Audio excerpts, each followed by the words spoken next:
my channel. So I'm here today with a foundation review, and I've been meaning to do this for ages, so I'm finally here doing it. So let's just jump straight in. As you can tell by the title, I'm reviewing the Hourglass Vanish Stick Foundation. First things first, it is a little bit of a pricey foundation. It retails at £42, I believe, on most websites. So I'm going to tell you what I think of it, and I will tell you if I think it's worth the price. First things first, I just want to touch on the packaging. So it comes in this gorgeous triangle shaped kind of plastic, it's not a jar, it's not a bottle. What is it? It's a stick.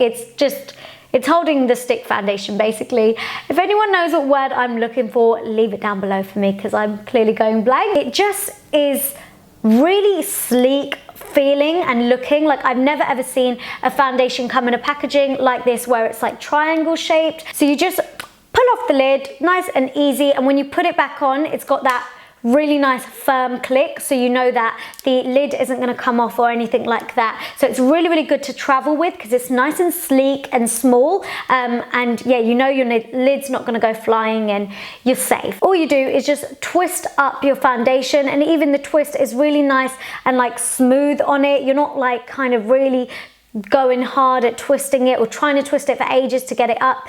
You twist it, it comes up nice and super easy, and then the foundation itself is also this triangle kind of shaped. So what I like about this kind of triangle shaped foundation stick is that it really does help you to get around like the small crevices of your face. Like, say if you wanted to put it around your nose, if you wanted to use it as a concealer, you totally could, and pop it underneath the eyes, and also you can like draw, like if you've got a few shades of this, if you had a darker shade and you wanted to contour, like the nice sharp tip of the triangle will really help you to get that precision and drawing lines. Now, I've got this foundation in 2 shades, but it's one of those foundations that you can find your shade in like a couple of foundations, like you can be between shades. So yeah, they do have quite a good color range though, I must say. I've got this in the shade Golden Tan. So as you can see from my demo, this is very much like my skin color, and it's got really nice like warmth to it without being too yellow, too orange. It's kind of got like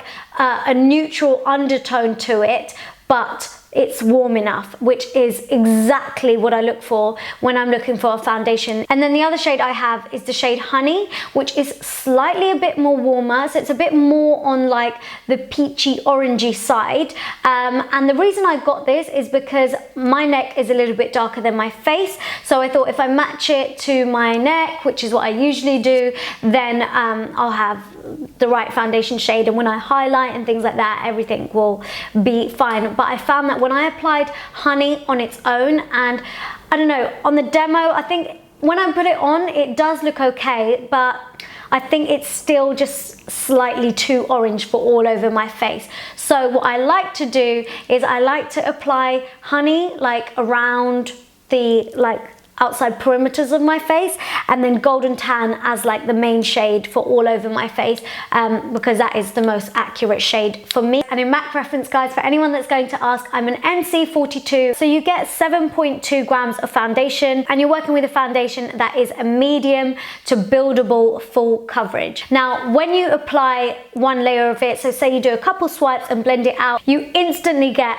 a really decent medium coverage foundation. It covers what you need it to. Obviously, if you've got super problematic skin, or you've got really dark like hyperpigmentation or things like that, you do want to go and correct beforehand. However, if you just want a decent amount of foundation on really nice and quickly, then this is wonderful for just sweeping on, blending out, and it just looks divine straight away. Now, of course, sometimes when you build up foundations and make it full coverage, it can tend to start looking cakey and just, it doesn't sit well on top of each other. However, this foundation really like meshes into its own layers really nicely. When I say it meshes into its own layers, what I mean is that when you apply one layer and then you put another layer of foundation on top, it doesn't sit on top of that first layer, making it look and feel heavy on the skin.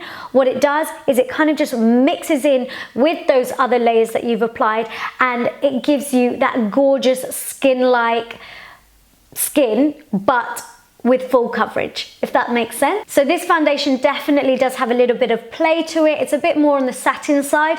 I would not say that it is a matte finish whatsoever at all. So if you're looking for something matte, this isn't the one for you. It's just like a satin, skin-like, glowy finish. But when I say glowy, I don't mean wet, dewy, not too like watery whatsoever. Now I have combination skin, so my skin is like oily sometimes in the T-zone and then I'm drier elsewhere, and I found that this foundation in the oily areas throughout the day, it does start to separate a little bit. Now I have to be really careful of how I wear this foundation in those oily areas if I want to wear it all day. So I have to make sure I'm priming my skin, and I make sure I have to powder my skin correctly for this foundation to last as long as I want it to. I love to wear a foundation that I can put on and it stays on for hours and hours and hours. I don't have to touch up whatsoever. However, this foundation, it does tend to kind of have a little bit of slip and slide to it, and throughout the day, eventually it will kind of tear apart a little bit.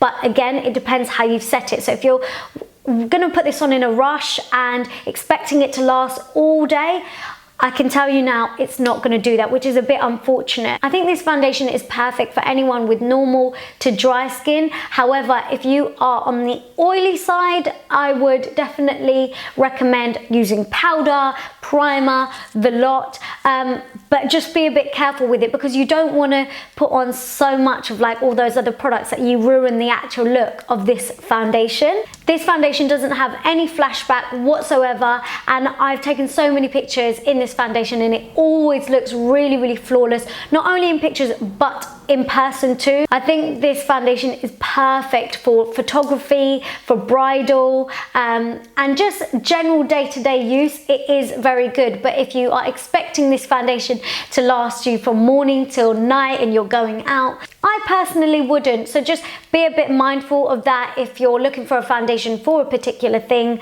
you know, for lasting day to night, then this one might not be the one. It is such a beautiful foundation on and to work with. It just blends like an absolute dream. You can use it with a brush, which is what I like to use it with, or you can use it with a damp beauty blender sponge. And it just is gorgeous. So for £42, yeah, I think I would purchase it again, and I really, really like the shade also. But guys, if any of you have tried this foundation and you've got any other products that you use with it that work with it nicely, then comment down below and let me know what they are. Let everyone else know what they are too. If you want to see any more reviews for anything else, foundations, concealers, anything, leave it down below in the comment section and I will do it. But that's it, guys. I hope you enjoyed this. Leave any questions below if you've got any. Give this video a big thumbs up if you liked it. Subscribe for more. Follow me on all my social media. It's linked down below. Thanks for watching, guys. Mwah. Bye.